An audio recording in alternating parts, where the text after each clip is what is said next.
بچوں کی ذہنی نشوونما بہتر مگر کیسے؟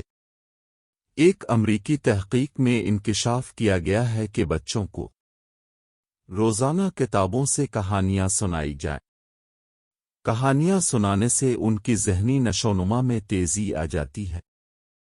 والدین کو چاہیے کہ روزانہ بچوں کو سچی کہانیاں سنائیں۔ کہانیاں دلچسپ، سبق آموز اور اصلاحی ہوں، اس لیے میں آج آپ کے سامنے نہایت ہی دلچسپ سبق آموز اور اصلاحی واقعہ لے کر حاضر ہوا ہوں، جس کا موضوع ہے لندن سے واپس آیا بیٹا اور دیہاتی والدین۔ میرے ایک دوست نے مجھے اپنا واقعہ سنایا کہ میں پڑھائی کے بعد لندن سے واپس آیا، سارا دن گھر پر پڑا رہتا تھا۔ ایک دن میری والدہ نے مجھ سے کہا، دوڑ کر جاؤ اور ہمسایوں سے تھوڑا سا نمک مانگ کر لے آؤ۔ میں نے حیرت سے ماں کی طرف دیکھا اور کہا، والدہ صاحبہ اب کل ہی نمک لے کر آئی ہیں، وہ کہاں گیا؟ اور دوسرا، اللہ کا ہم پر بڑا احسان، بڑا کرم ہے، ہم ہمسایوں سے نمک کیوں مانگ رہے ہیں؟ میری ماں نے ہنس کر کہا، تم پہلے نمک لے کر آؤ، میں تمہیں پھر بتاؤں گی۔ میں برا سا منہ بنا کر چلا گیا۔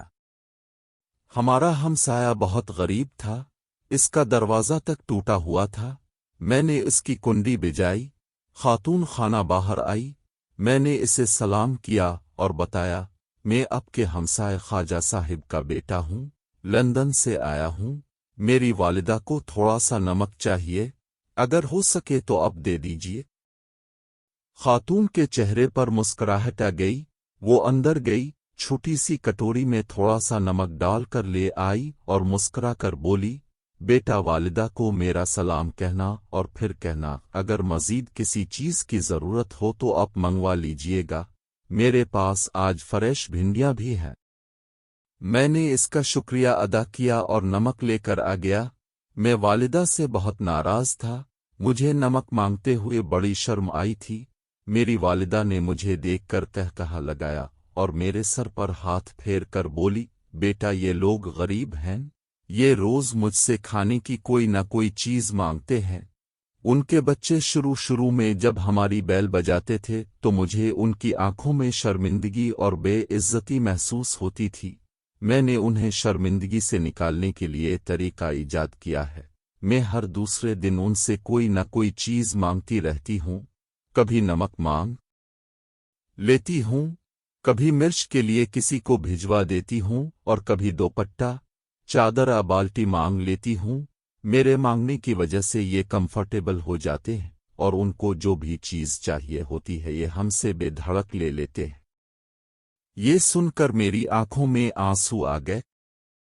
ماں نے مزید فرمایا، بیٹا اپنے غریب ہمسایوں، رشتہ داروں اور دوستوں سے چھوٹی چھوٹی چیزیں مانگتے رہا کرو، اس سے ان کی انا بھی تگڑی رہتی ہے اور ہمارا بھی ان سے تعلق قائم رہتا ہے۔ میں نے اپنی ماں کا ہاتھ تھاما اور دیر تک چومتا رہا کہ مجھے زندگی کا شاندار ترین سبق مل گیا۔ میری والدہ نے شام کو میرے ذریعے اس ہمسائے کے گھر سالن بھی بھجوا دیا۔ میں گوشت کا ڈونگا لے کر گیا اور ان سے تھوڑی سی بھنڈیاں مانگ کر لے آیا۔ اس رات مجھے طویل عرصے بعد لمبی اور پرسکون نیند آئی۔ ناظرین کرام، آخر میں اب سے گزارش ہے اس سبق آموز واقعہ کو دوسرے لوگوں تک پہنچا کر اس کار خیر میں اب بھی ہمارے ساتھ شامل ہو کر ثوابی دارین کے مستحق ہوں، اور چینل کو سبسکرائب کرنے کے ساتھ ساتھ بیل آئیکن کو بھی ضرور دبائیں تاکہ ہمارا آنے والا اگلا ویڈیو جلد سے جلد اب تک پہنچ سکے۔